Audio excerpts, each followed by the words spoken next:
afternoon. Thank you for joining me at Maria Loves to Talk. And nope, I'm not doing fragrances today, but I do have my little candles out and some cute little candles my sister-in-law got me from Aldi's, whatnot. But I hope you guys had a great Christmas, a beautiful Christmas. You had a lot of food, a lot of ham, turkey, gumbo, spaghetti, pecan pie, Italian cream cake, that you're out and about, that you got the little gifts that you wanted, but at the end of the day, we know that it's not about us. It's about him. He's the reason for the season, not us. And that if you're out there in the malls trying to return those little gifts, please have your little mask on and don't get mad if the little cashier say, "Hey, put your little mask on." Today, what I'm doing, I've been having some like little dreams, little nightmares. I don't know, have to do with the COVID-19 or the corona.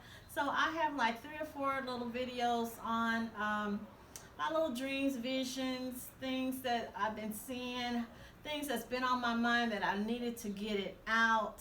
And I'm thinking, this is the perfect time. Okay, so if this is something you're interested in, please sit back, relax, get your little cider, soda pop, I don't know, your pecan pie. Let's get into it. If it's not something you're not interested in, get your ham, turkey, whatever, and just go on to the next video. And please, I need you to like, click, and subscribe. So start with my first one I want to talk about that's really been on my mind, you guys. And yes, I'm one of those people. I love me some Nancy Grace. I love crime or investigation ID or true crime. I've been following this story here. Abby and Libby, these 2 little young ladies, they're best friends. They went missing in Indiana a couple of years ago. They did find them the next day. They were deceased on February the 13th, 2017. Abigail Williams, 13.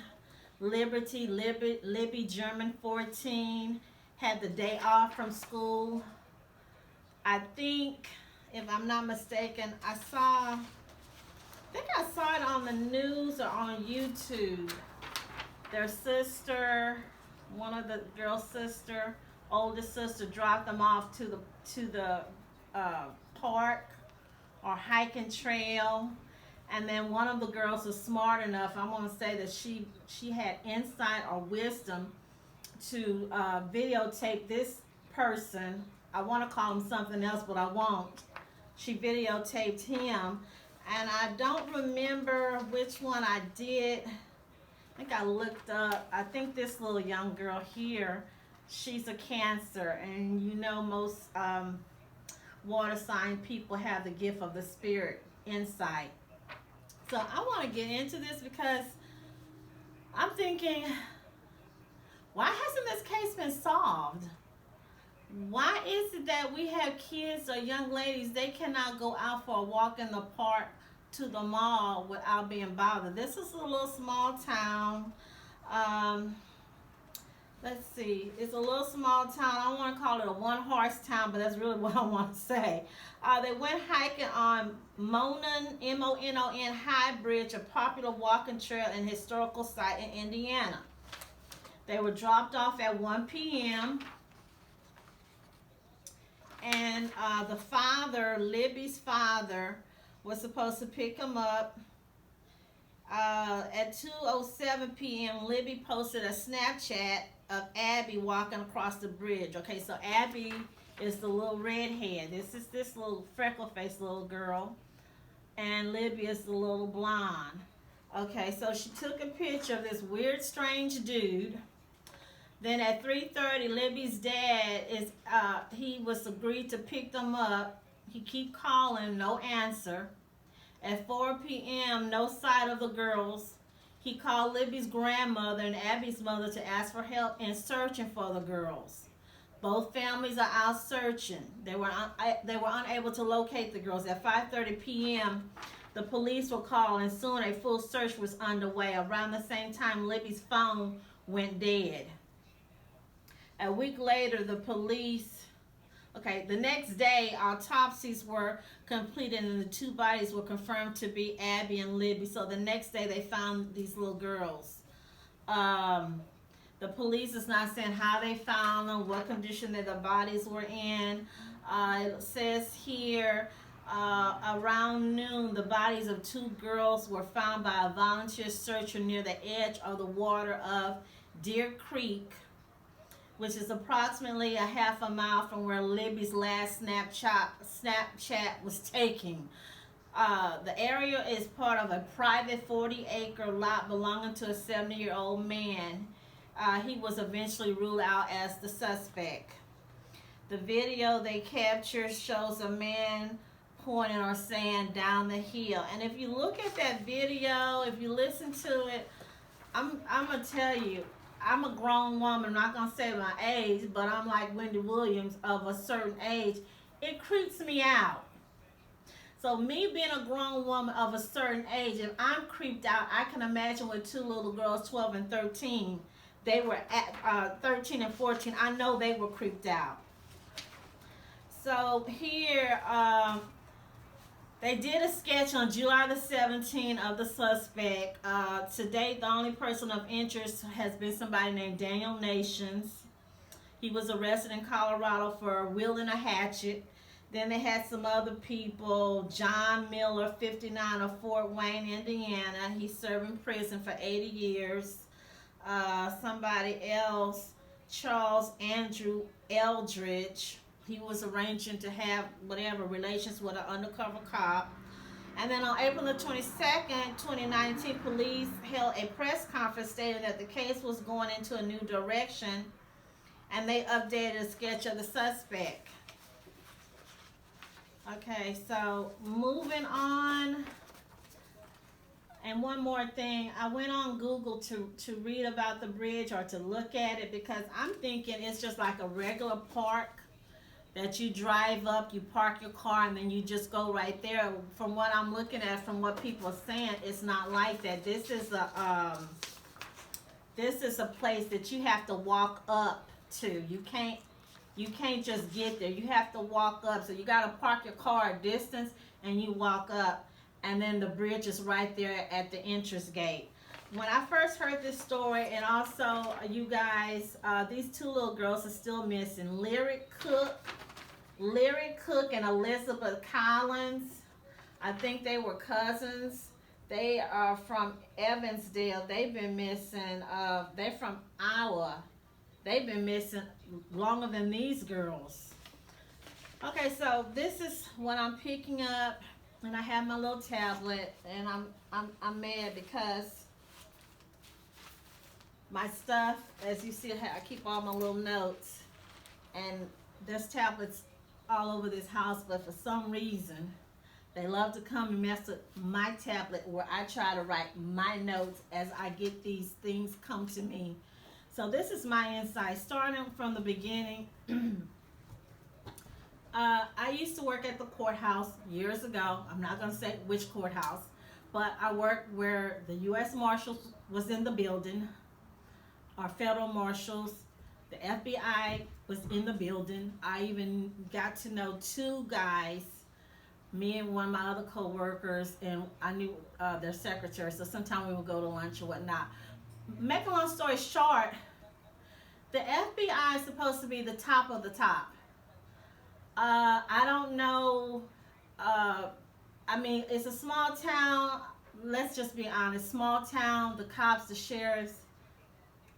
Sometimes these criminals, these demonic predators are slicker than the sheriff or the chief. You would think not, because the sheriff, the police chief, the police, these guys have years and years of college work, criminology, all this stuff. So you would think that a little small town criminal wouldn't be able to outsmart a cop, or much less FBI agent.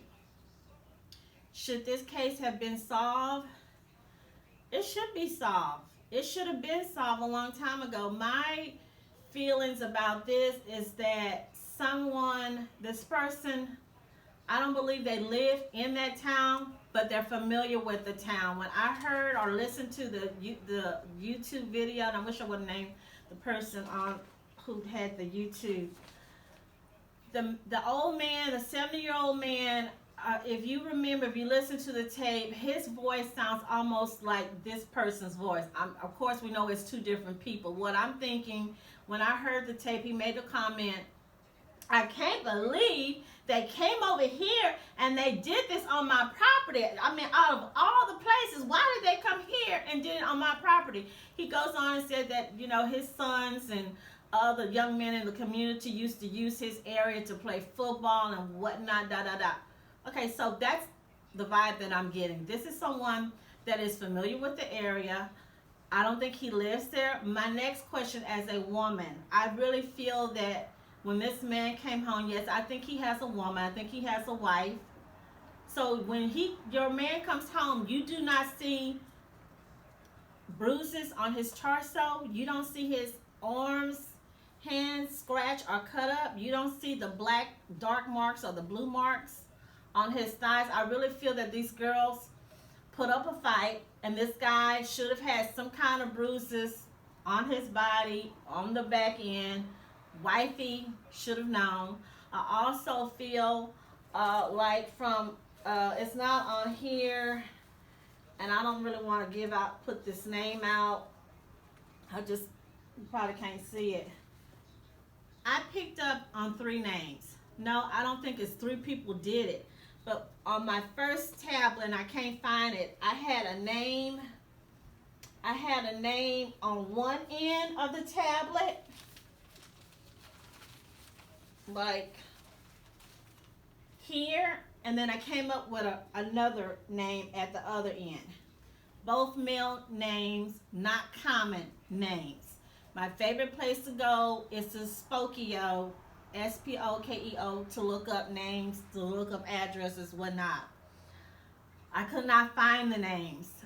One of the names I did find, but it was not a name in town. It was a name like 100 miles away or so. This third name that I got starts with, I just had it, starts with P. I looked on the map for this place, and I think they say there's a funeral home or a cemetery not far from this place where these kids were found. And the name that I got was Philip or Phillips. Okay, isn't there a gas station called Philip or Philip 66? Could this person, monster, thug, trash, could he have stopped off at that gas station nearby this place on his way there, or after he did whatever he did, stopped at the gas station? I'm assuming, I would think that the FBI, the police, would have stopped and went to different gas stations in the area just to see. My second thing I want to say is that I also feel like by me seeing one name here and one name here, two different names, this means that somebody knows. I'm thinking this is a male. He knows or suspect this guy or this person did it. I'm pretty sure he has already called it in. I'm pretty sure if these people, police chief, deputy, sheriff deputy, go back and search their paperwork, I am betting, and if anybody have any comments, I'm betting that this person is either on the first page or he's on the second page. I'm pretty sure they have interviewed this person. This is someone that is nearby. No, he don't live in town. Someone said, because I read everything, they said, oh, I think he worked at that meat packing place, that meat company. He parked his car over there. No. I'm getting the vibe. He's someone that can go and come as he please. You know, you have these jobs, these guys who are cable guys, water installer, AC heating person, maybe a truck driver. I know years ago one of my cousins came up missing. And again, it's a small town. And everybody and their grandpa was was a suspect, including one of my uncles was a suspect. Two of my first cousins was a suspect. When they found out who the person was, it was a guy who was a trucker who was driving through town. And now I'm not going to give this guy his name out, but he was. Now they found out he has done this to many women. So this is what I'm thinking this person is. He is not in town, but he's familiar with the area. Maybe he grew up in the area. Maybe he has friends in the area. I also do not feel like, how should I say it? When I first heard about this story, the first thing came to my mind, were they on the computer? Did they get catfished? Were they trying to meet up with someone? One of the other psychics or empaths, she had made a comment, I think Abby, the little redheaded girl, that she said that she believed or suspected that she, I don't know, might be pregnant or something, or there was a boy.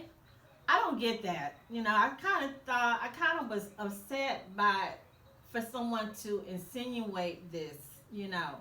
No, I'm not getting that vibe. I'm getting that this man knew them, but they didn't know who he was. When he laid eyes on him, he already knew what he was going to do. It was already in his mind. He knew what he came there for. He came there for that reason. I do feel that he will be caught. One of this guy, whoever this person is that was on this side and the other's name is on this side, means he knows him. I don't know if this person, the monster, told his friend or his brother or his co-worker, but I'm thinking that someone, maybe a co-worker or employee, suspects him. But this is someone that's got a job where he can just come and go. He's not on a time clock like 8 to 5 or 1 to 3. This is someone that has free range. My concern as a woman, and as this being the holidays and kids off, who is he messing with now? I mean, are there grandkids? Who are the little children in the neighborhood? Has he done this before? Is he doing it right now to someone? But he will be caught soon, hopefully in the next 3 to 6 months. I also feel new eyes need to be on, and I'm not saying get rid of the police chief or whoever, maybe put in some new, change out the new FBI agents.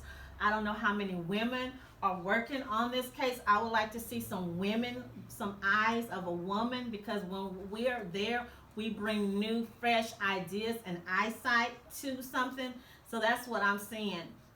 Now, that last thing I want to say, and one of the, I wouldn't say it was a vision because I didn't see the full thing, but what I saw, and I have seen this before when I did a reading, or I tried to finish a reading on another missing young lady, Alexis Murphy from Charlottesville, Virginia.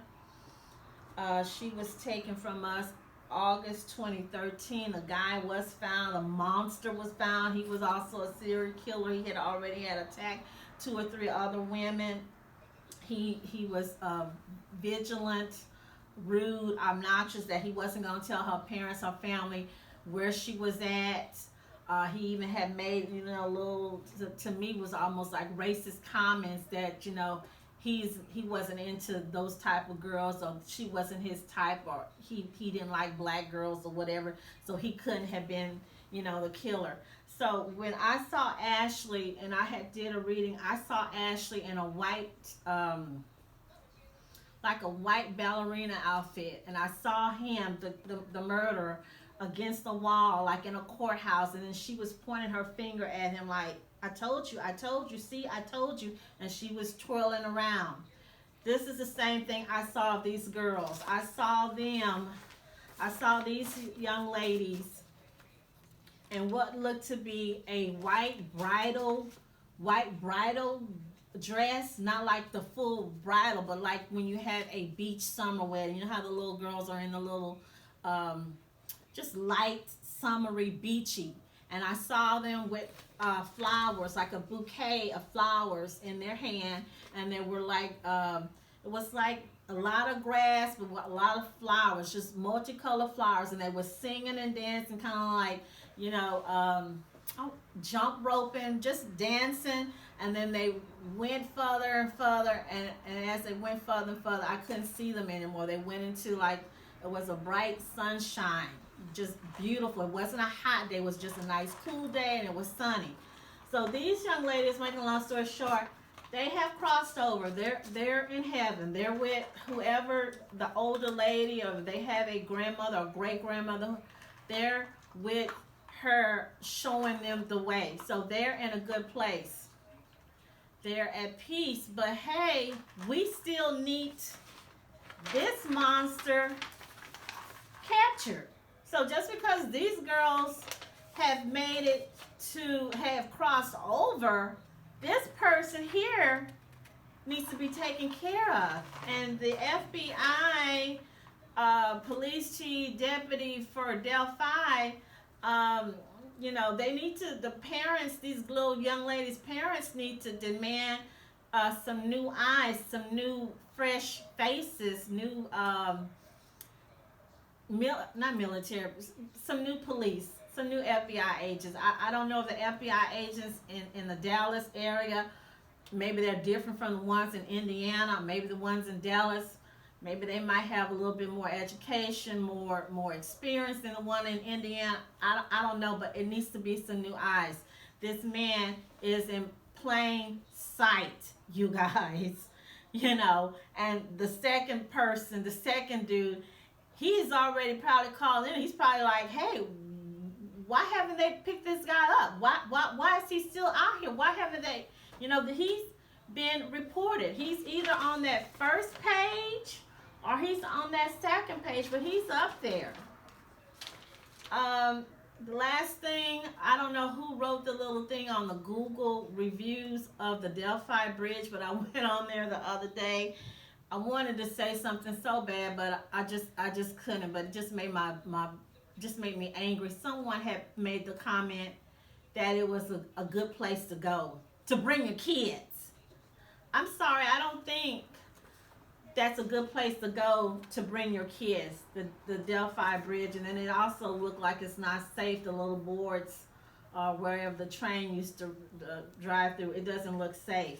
So again, what we're going to do here, let's lift these young ladies, Abby and Libby, up in prayers. Lift their parents up in prayers. Because I see our young girls, and that's all our young girls, blue, green, red, yellow, Navajo, black, white, Italian, Jewish, Hispanic. Our young girls, it seems to be some kind of attack. It's a attack on our young ladies. If they're not being kidnapped, they're being domestic violence by the boyfriend or by the mama's boyfriend, or being bullied in school. There's an attack on our young girls, and we need to protect our young girls, and we need to teach our young girls how to protect themselves, whether that be taking up some Jackie Chan karate classes, or some Kung Fu or Mike Tyson boxing. But our young girls need to be protected, and they need to know other things besides ABC 1, 2, 3. Hey, how to look at something and know ahead of time, hey, this is danger. You know. So again, leave me your comments. Let's lift these kids up in prayers for justice, to take this monster, this thug, this demon, this trash off the street.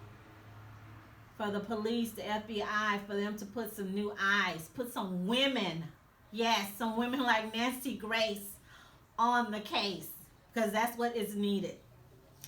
Again, I want to thank you guys for joining me and Maria Loves to Talk. You have any comments, you have any insights, please leave the comments.